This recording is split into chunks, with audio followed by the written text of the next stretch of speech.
Hello everyone, my name is Laura. If you're new here, welcome to my channel where I talk all things lipedema, health, manifesting your best life, like really thriving with lipedema. And so I wanted to talk a little bit today about maneuvering through the healthcare system.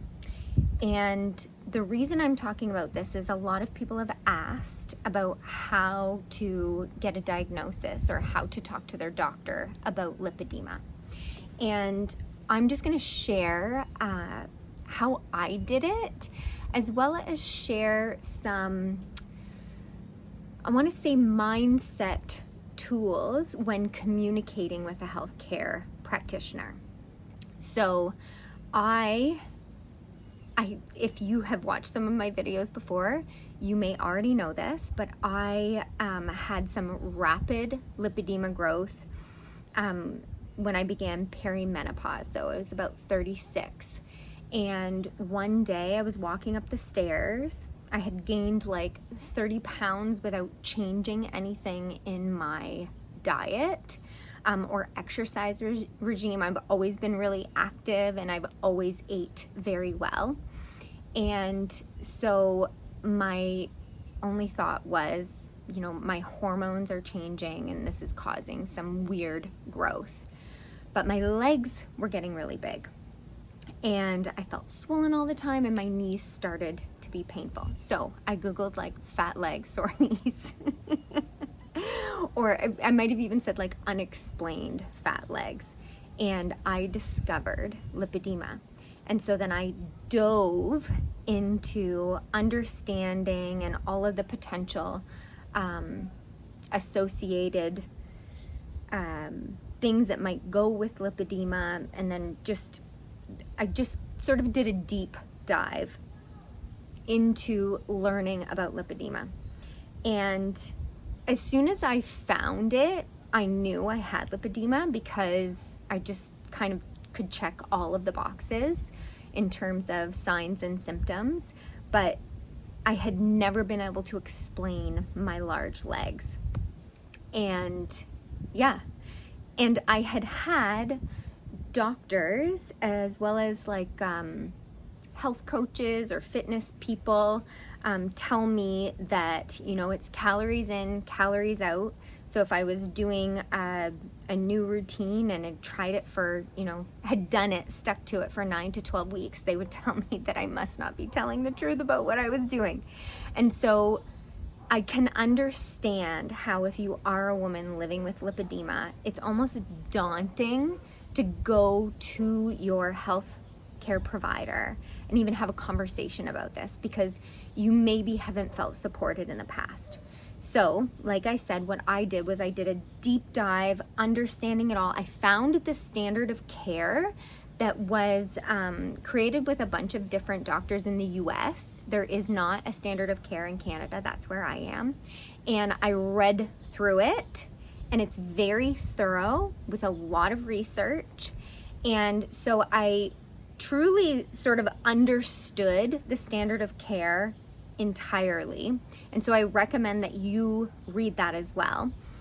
And then I went into my nurse practitioner. I started seeing a nurse practitioner. I do have a good doctor now as well. She's just super busy and I love the nurse practitioner. This is an option in Ontario. There's a lot of nurse practitioners that work with doctors. And I told her that I believe I have lipedema, and I wanted to ask her if she had heard of it, and if she had, could she take a look at my legs and tell me what she thinks. So she had heard of it because she is younger, so she's been exposed to it probably during her schooling. But a lot of doctors who've been in the medical field for a while, unless they're really keeping up on different things, may not have heard of lipedema unless they are a vascular specialist. So I asked my nurse, or told my nurse practitioner. So I didn't ask her, do you think I have lipedema? I told her, I'm positive I have lipedema and I want you to take a look at my legs. And so she did, and she agreed.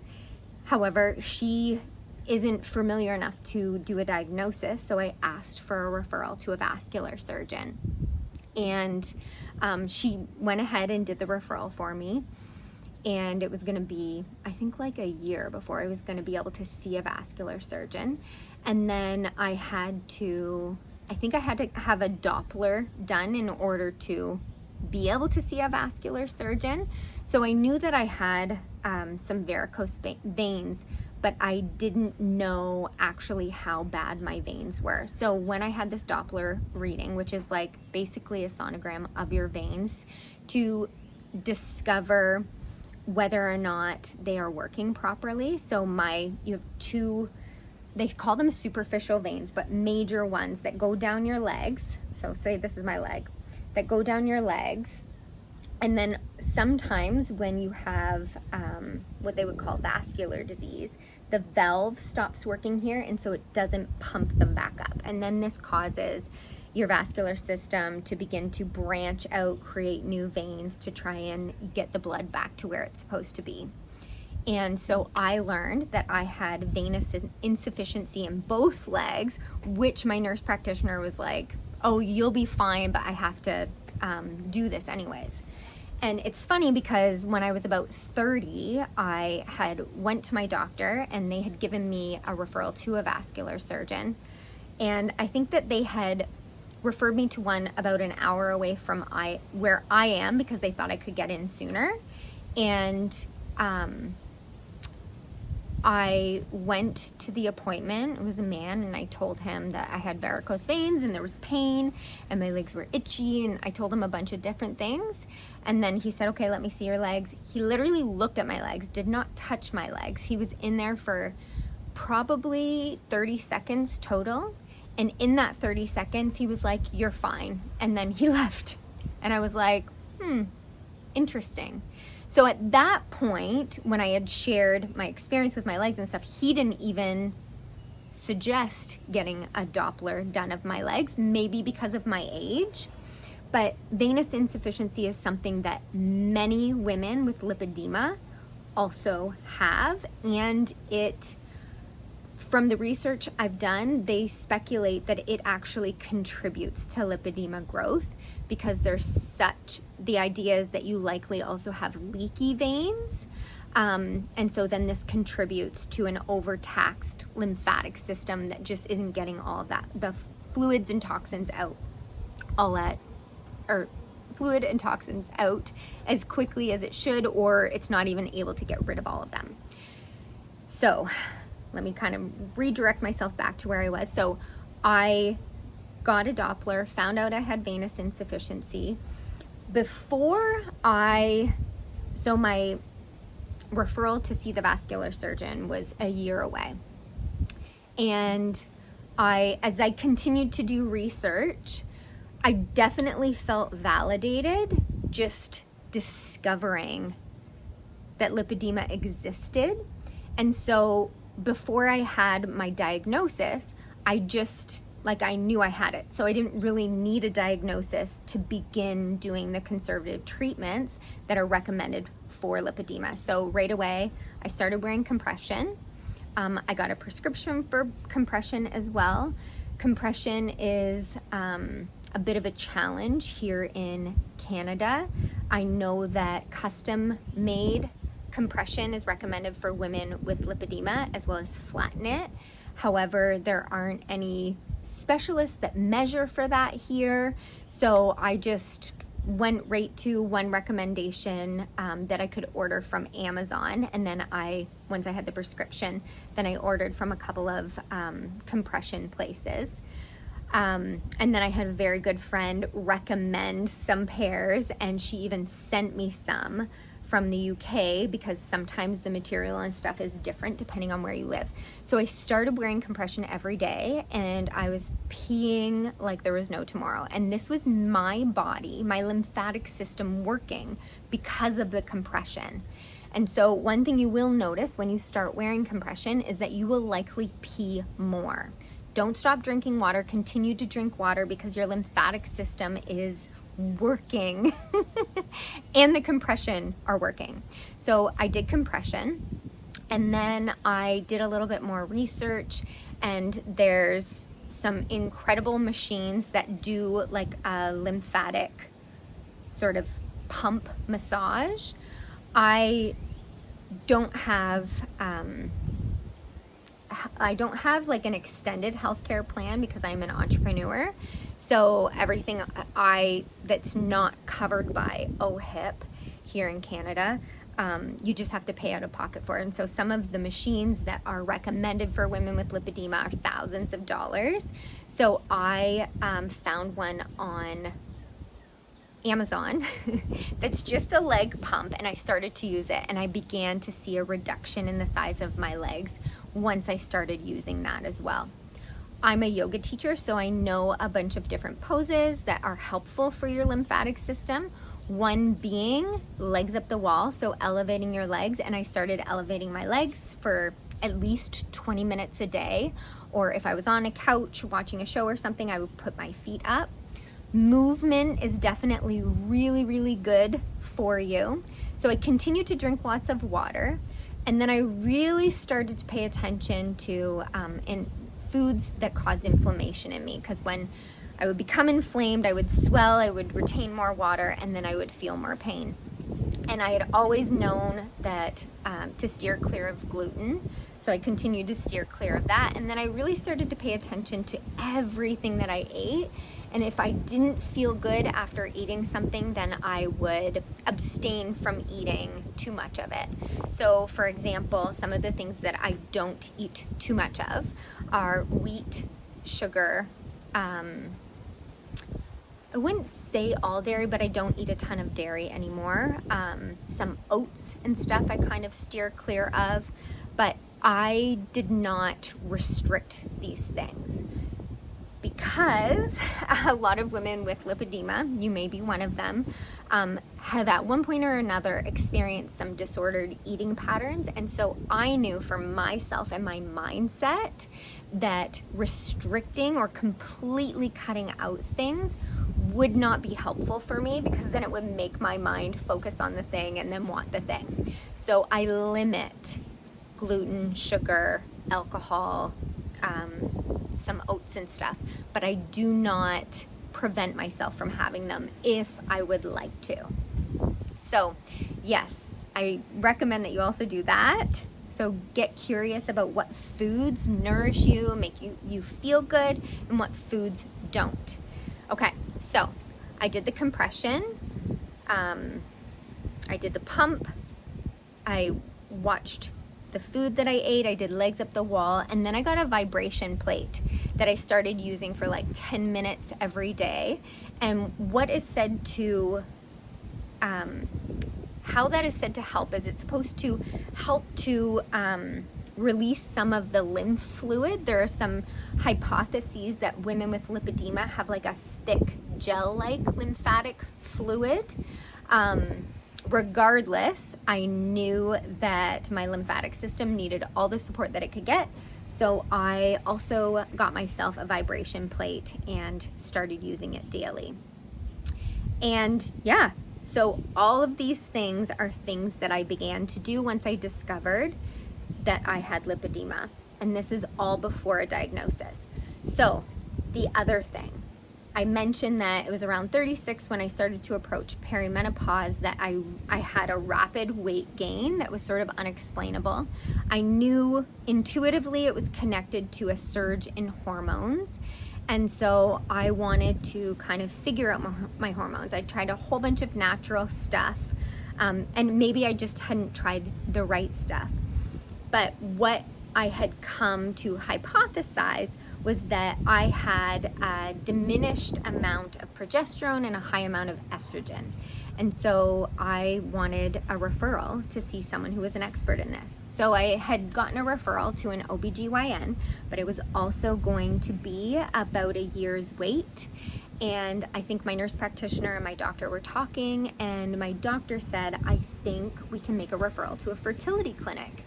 And they would likely be experts in hormones. So I did get a referral, and I got in like 3 or 4 weeks here in Ontario.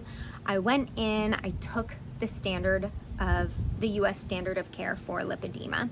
He didn't ask to see it or anything, but I shared with him what I hypothesized about my body. And I told him that I did personally have all of the signs of excess estrogen.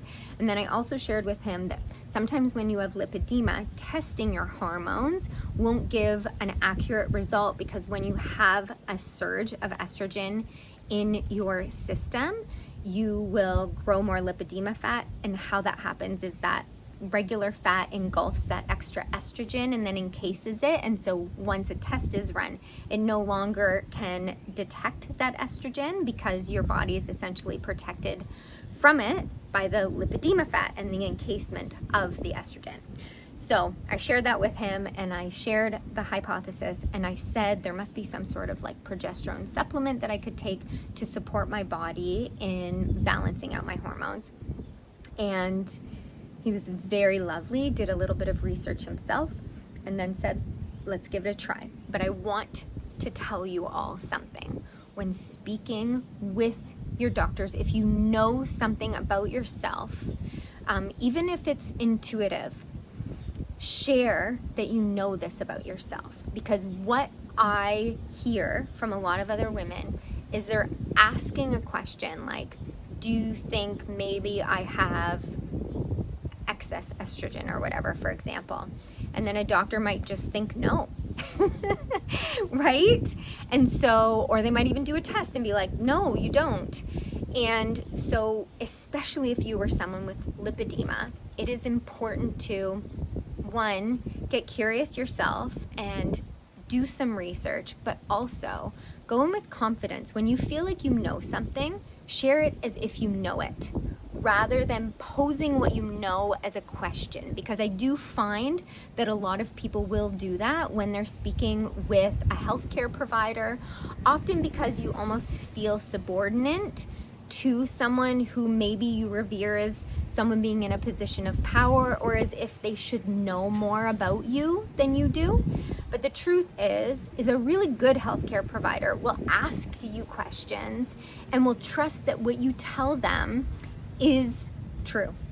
And so having these conversations, but also having confidence and sharing what you know rather than asking, especially because lipedema is so under-researched, especially in North America and Canada, because it's not something that they deem as life-threatening, and it's something that primarily only affects women. So my number one tip when speaking to a healthcare professional would be, one, take the US standard of care and even leave it with them to read, and then make another appointment if it's something that they have not read yet. Two, if you're in Canada or Ontario and you really want a diagnosis, go to your healthcare provider and ask them for a referral to a vascular surgeon. Because venous insufficiency is so prominent with lipedema, as well as the fact that the more fat you have, the more veins you will have to feed that fat. Vascular surgeons have been introduced to lipedema, and so they have much more experience with it in particular. So when you ask for a referral to a vascular surgeon, if you are from Ontario, also ask for them to refer you for a Doppler scan of your saphenous veins, because this will tell you a lot about your veins and your vein health. It doesn't mean that if you don't have venous insufficiency that you don't have lipedema, but it can be a clue as well as helpful for the vascular surgeon when you go and see them.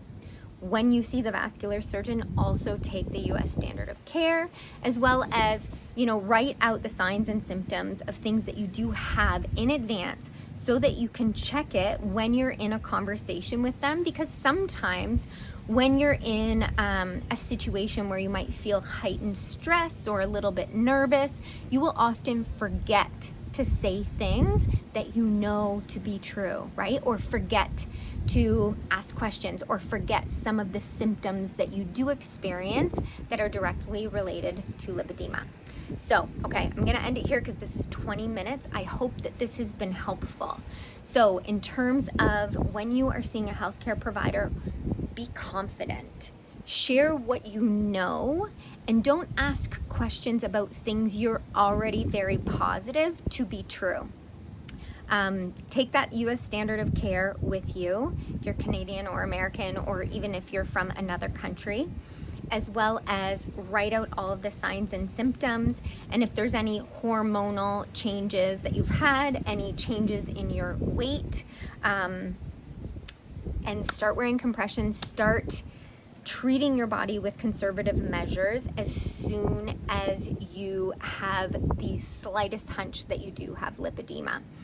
If you do not have a prescription for the compression, 20 to 30 milligrams, just wear lighter compression because it will also help and that will not hurt you. Okay, that's it. I hope you guys have a wonderful day. Bye.